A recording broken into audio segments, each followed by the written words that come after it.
normal. No estamos hablando de los tiempos oscuros y terribles que los creyentes han conocido y vivido a través de los siglos.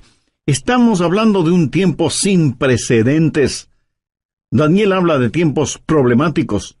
Jesús habló de la gran tribulación y Pablo lo identifica como la ira que vendrá.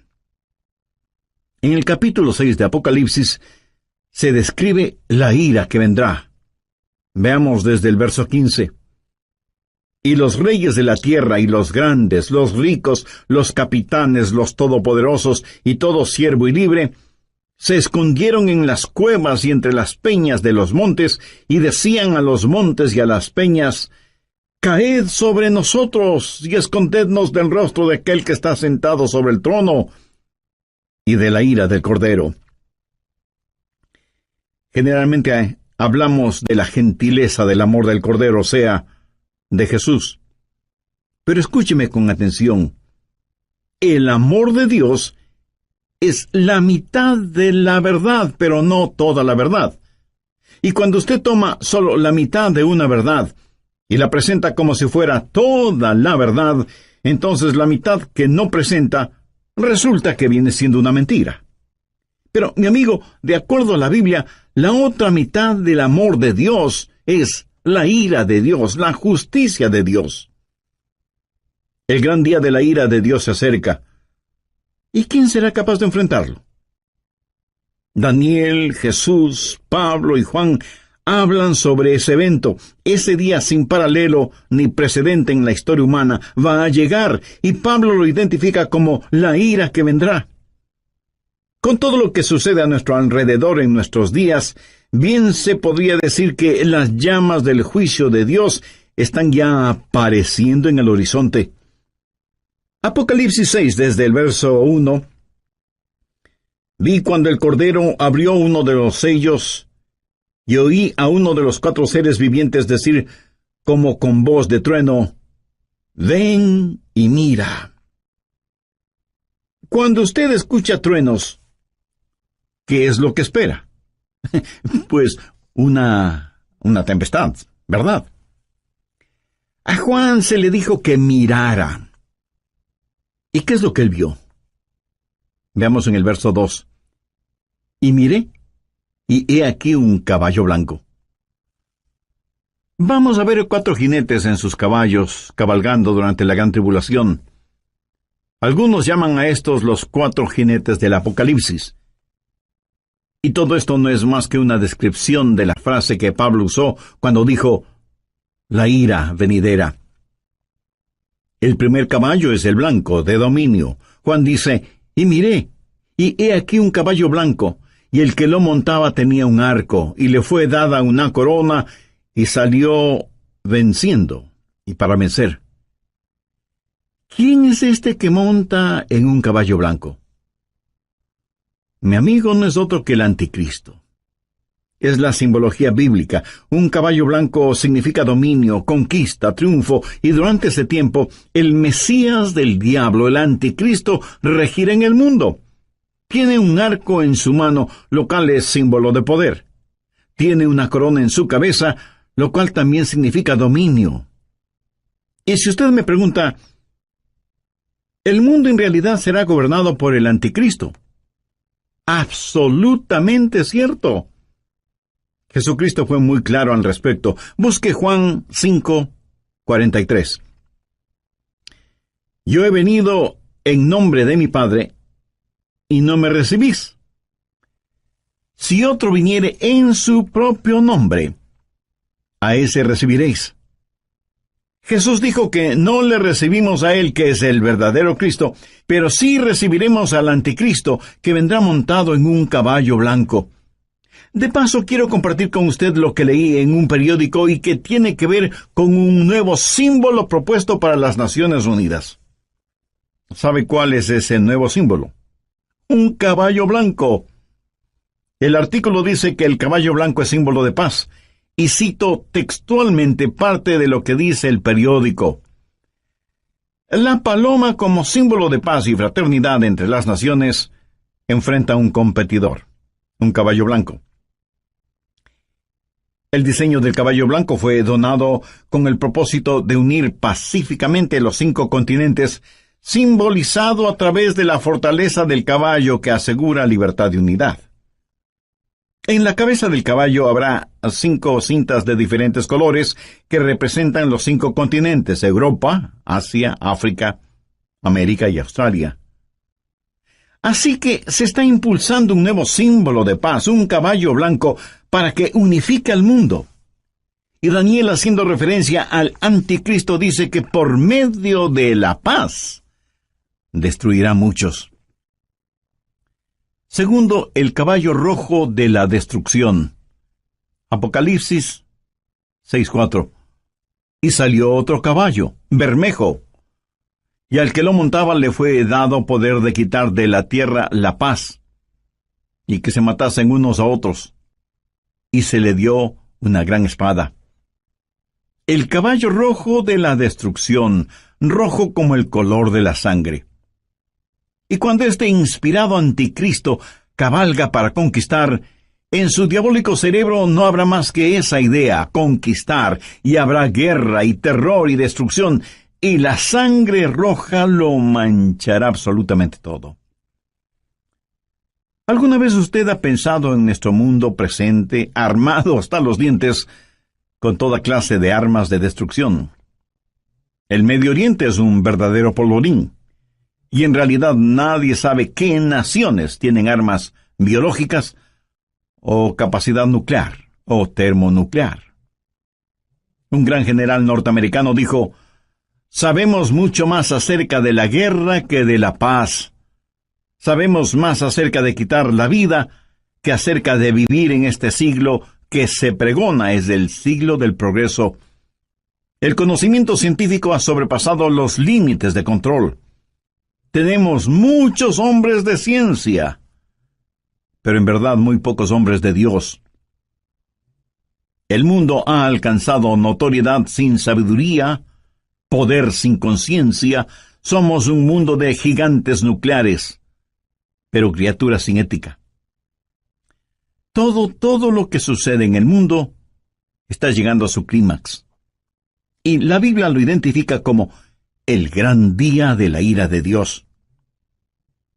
Con la llegada del caballo rojo de la destrucción, el espíritu del odio que está en el anticristo inflamará los corazones y las mentes de los seres humanos, y causará que los padres maten a sus propios hijos, y que se maten entre hermanos. Será un tiempo de indescriptible sufrimiento, cuando la espada estará chorreando la sangre de todos aquellos que no han querido recibir la marca de la bestia. Y los cadáveres estarán abandonados en las calles, llenando con olores putrefactos el aire, en donde se mezclarán las lágrimas y el llanto de los vivos con el pedido de auxilio de los moribundos. Y uno puede entender lo que profetizó Jesús cuando dijo: mas ay de las que están encintas y de las que crían en aquellos días, porque habrá entonces gran tribulación, cual no ha habido desde el principio del mundo hasta ahora, ni la habrá. Tercero, el caballo negro de la privación. Apocalipsis 6, versos 5 y 6. Cuando abrió el tercer sello, oí al tercer ser viviente que decía: ven y mira. Y miré, y he aquí un caballo negro, y el que lo montaba tenía una balanza en la mano, y oí una voz de en medio de los 4 seres vivientes que decía: 2 libras de trigo por 1 denario, y 6 libras de cebada por 1 denario, pero no dañes el aceite ni el vino. ¿Qué representa el caballo negro? Representa hambruna, invariablemente, porque después de una guerra sigue la hambruna. La balanza en este pasaje, usada para pesar harina, habla de la escasez de los alimentos y nos habla de precios elevadísimos y naciones que se mueren de hambre. 1 libra de trigo o cebada representa una comida, y esa comida costará todo un día de trabajo, o sea que será necesario el trabajar todo el día para poder comprar algo para comer. ¿Sabía que ya vivimos en un mundo en donde más de la mitad de la población vive en perpetuo estado de hambre?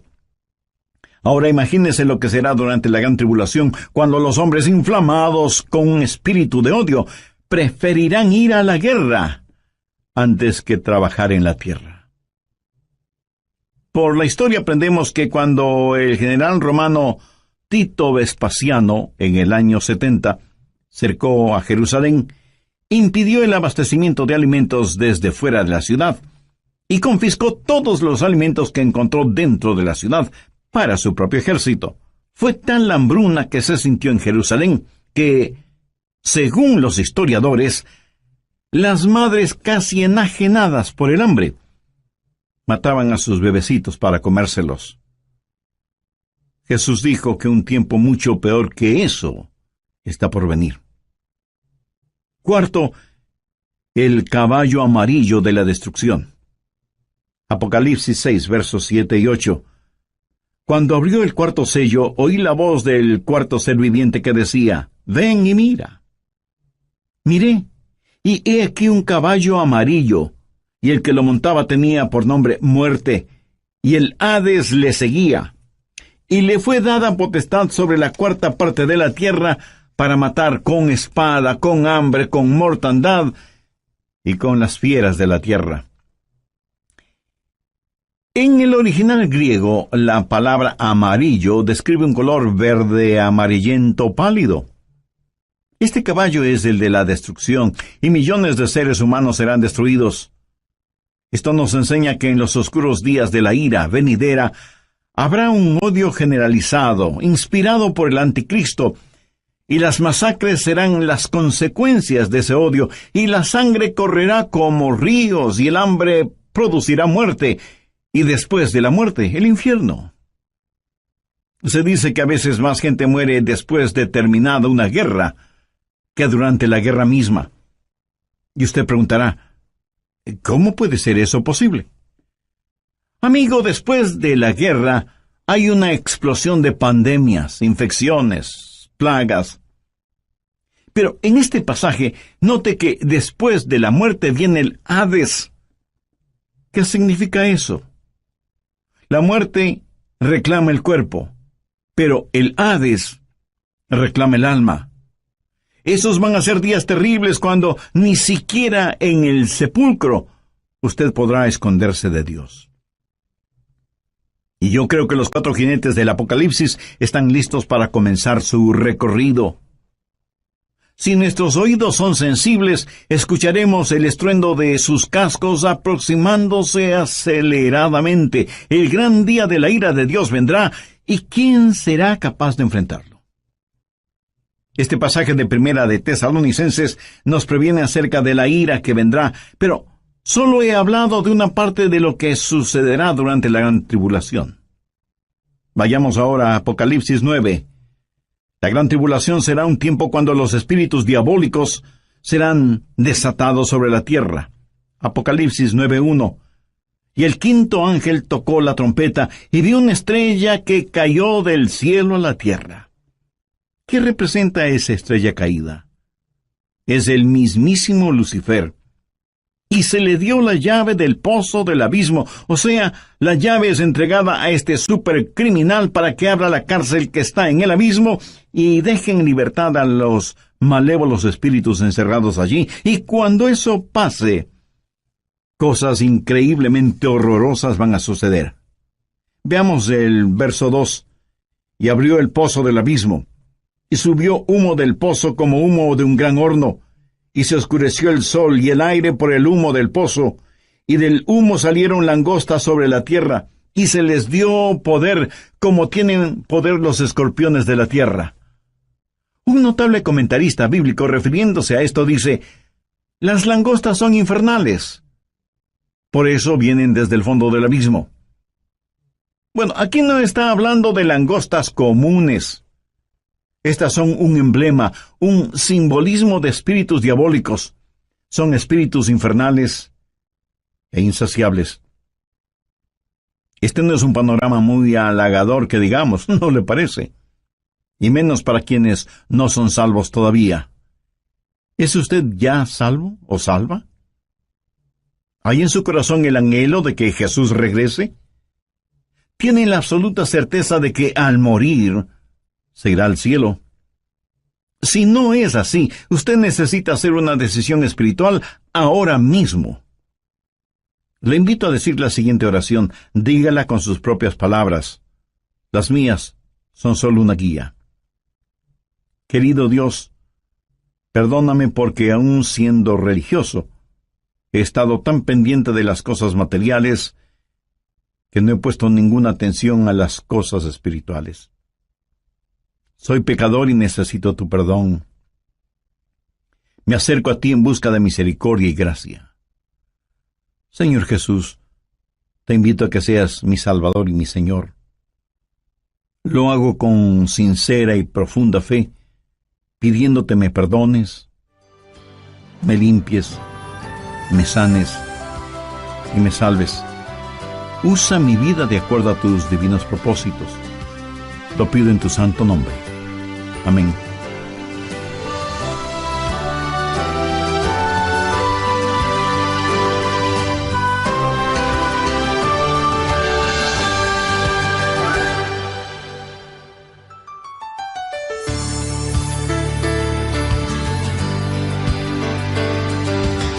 Como siempre, hacemos llegar a todos ustedes nuestro cordial saludo de bienvenida al programa El Amor que Vale.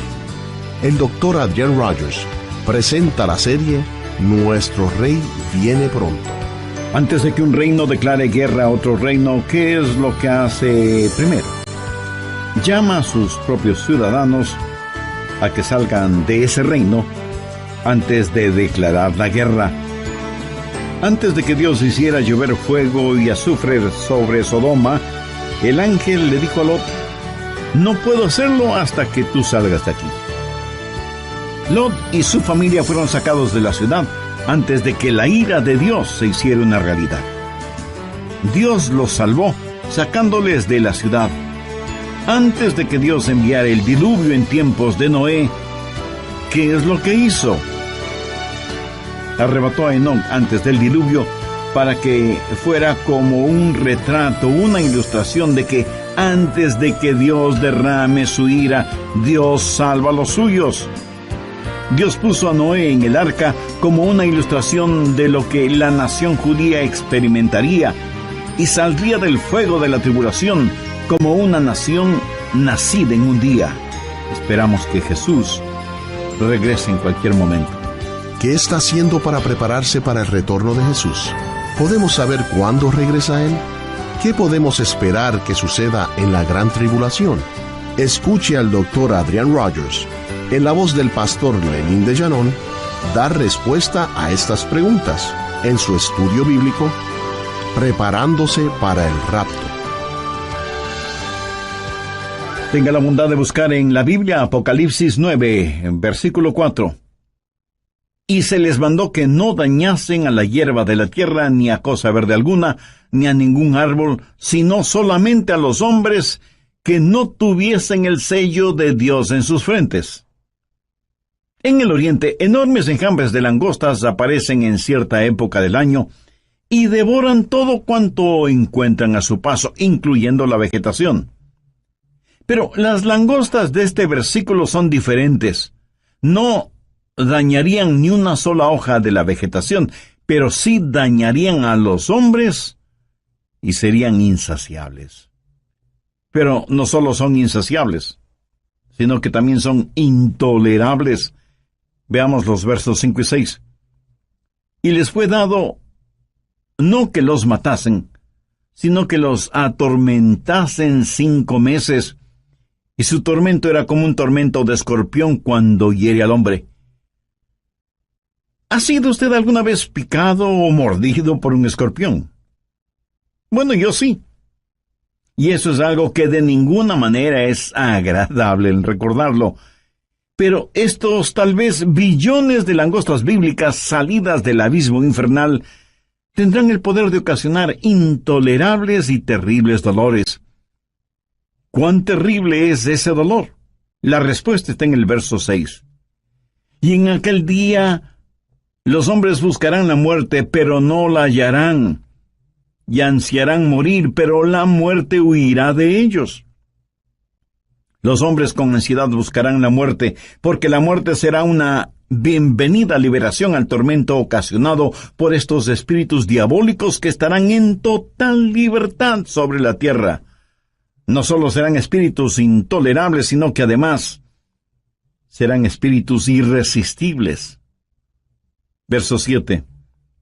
Y el aspecto de las langostas era semejante a caballos preparados para la guerra.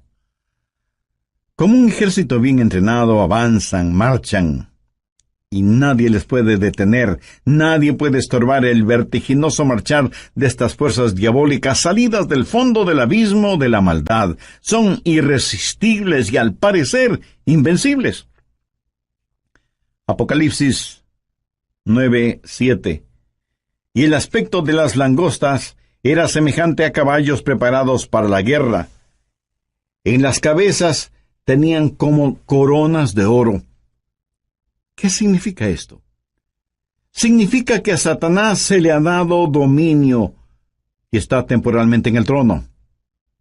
Es el milenio del diablo.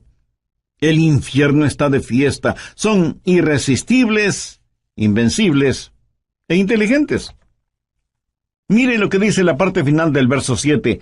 Sus caras eran como caras humanas. En la tipología bíblica, el rostro de un hombre siempre habla de inteligencia. Pero siempre ha sido la sabiduría humana la que ridiculiza la verdad de Dios. El interés de Satanás siempre ha sido el controlar la mente del hombre, no tanto su corazón y conciencia.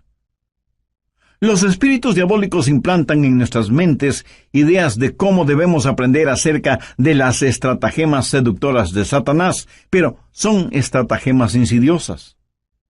Verso 8. Tenían cabello como cabello de mujer, sus dientes eran como de león. Mi amigo, estas no son langostas ordinarias. El cabello de mujer habla del carácter seductor y atractivo de las fuerzas diabólicas. La Biblia nos advierte acerca de los espíritus seductores, y el diablo seducirá a millones con encantos femeninos, pero debemos mirar más allá de todo lo que ofrece como atractivos este ángel de luz, porque él es en verdad un león rugiente. La Biblia dice, sus dientes eran como de león, para devorar y destruir a quienes caen en sus garras, insidioso y engañador, con pelo como de mujer, pero con colmillos de león. Los espíritus diabólicos son además insensibles. Veamos el verso 9. Tenían coraza como corazas de hierro. ¿Qué significa esto? Que por un periodo de tiempo ellos eran inmunes a cualquier daño. A los débiles y pecadores seres humanos no les servirá de nada el tratar de luchar. ¿Cuán frecuentemente desestimamos el poder de Satanás y nos reímos y hacemos bromas al respecto? Lo cual es una necedad, porque estos espíritus diabólicos son insensibles e inescapables. Note lo que dice la segunda parte del verso 9. El ruido de sus alas eran como el estruendo de muchos carros de caballo corriendo a la batalla. Por todas partes el aire está lleno con los ruidos de estos espíritus diabólicos, a quienes usted ni puede ganar en astucia, ni en nada. Veamos ahora el verso 10. Tenían colas como de escorpiones y también aguijones, y en sus colas tenían poder para dañar a los hombres durante 5 meses. ¿Sabía usted que el tiempo normal de vida de una langosta es 5 meses?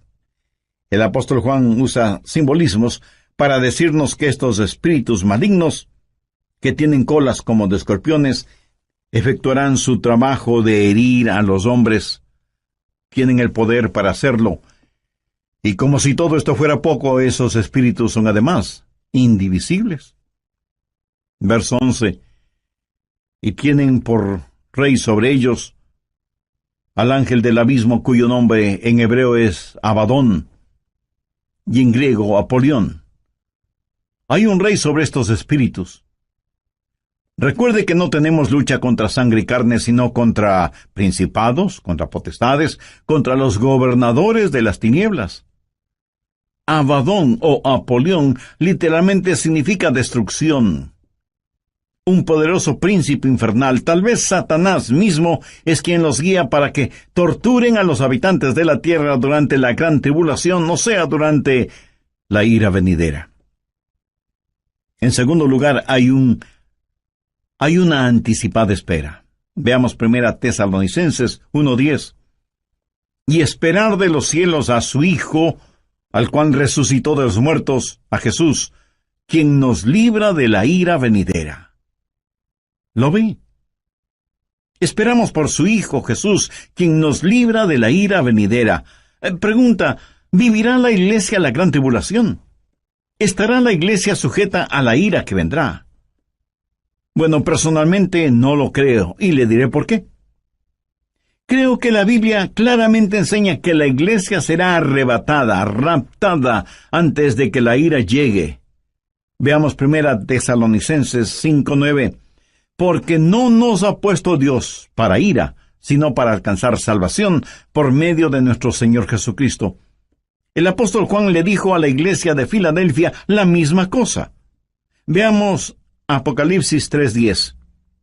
Por cuanto has guardado la palabra de mi paciencia, yo también te guardaré de la hora de la prueba que ha de venir sobre el mundo entero. Y usted podría preguntarme, pastor, eso es lo que Juan le dijo a la iglesia de Filadelfia, pero no a nuestras iglesias. Vayamos rápidamente a Apocalipsis 3:13. ¿Qué dice?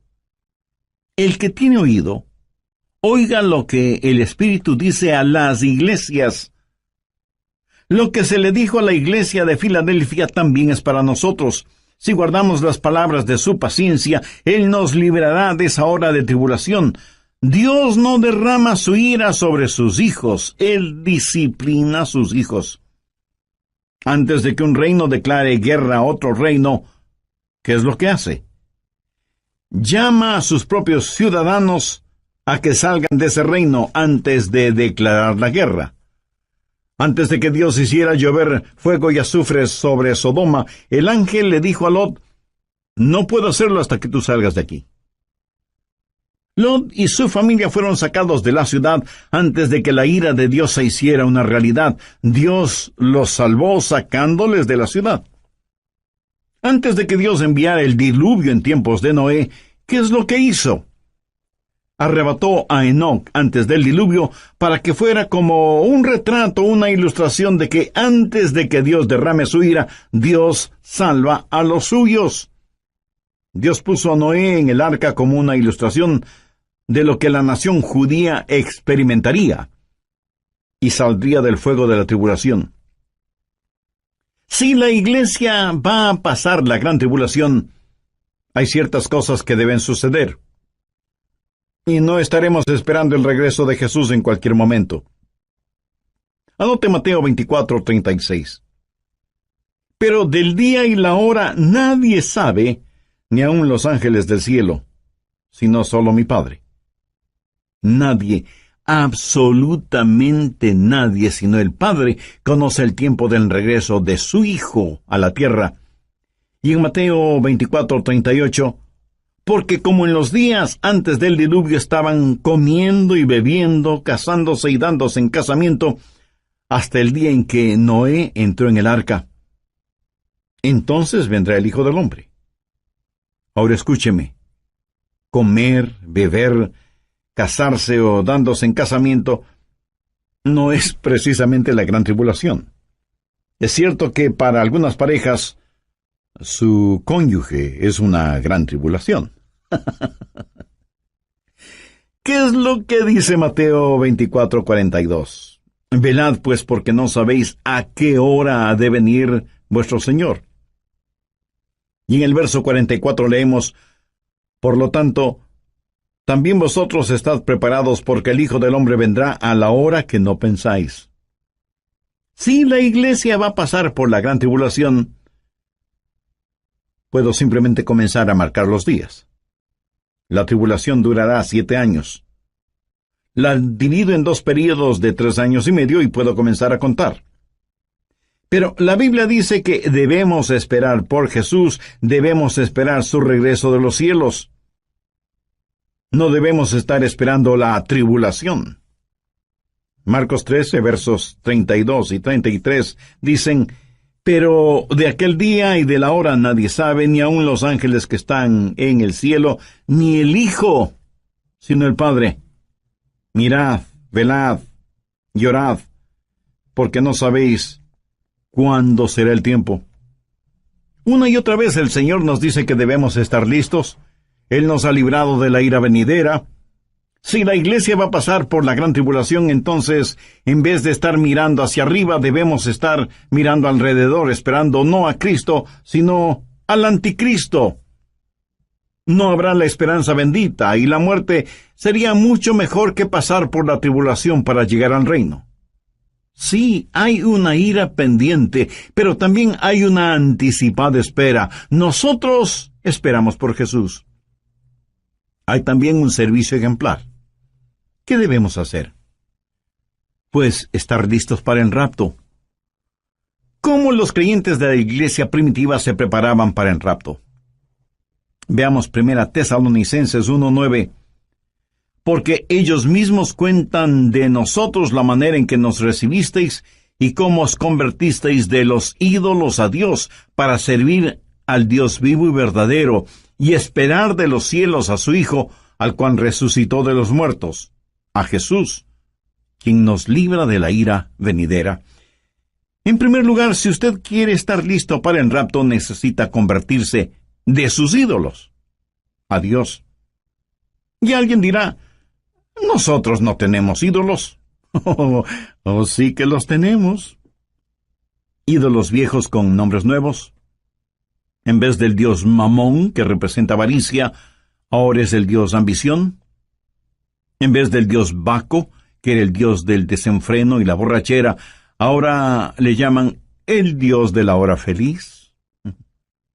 En vez de la diosa Afrodita, que era la diosa de la lujuria sexual, ahora la llaman la revolución sexual. Son los mismos dioses y diosas, ídolos de antaño, con atractivos y políticamente correctos nombres. Hoy en día, en vez de Marte, que era el dios de la guerra, ahora se lo identifica como indignación justa. Y sin embargo tenemos en nuestras modernas ciudades más problemas, crímenes y odios como nunca antes. Viejos ídolos con nuevos nombres. ¿Y qué es un ídolo? Un ídolo es cualquier persona o cosa que usted ame más que a Dios. Es cualquier cosa en la cual usted confía más que en Dios. Es cualquier cosa a la que sirve más que a Dios. O cualquier cosa a la que usted tema más que a Dios. Cualquier persona o cosa que le desvíe de Dios es un ídolo. En Mateo 6:33 leemos: mas buscad primeramente el reino de Dios y su justicia, y todas estas cosas os serán añadidas. Usted debe volverse de sus ídolos a Dios. Usted no puede tener a Cristo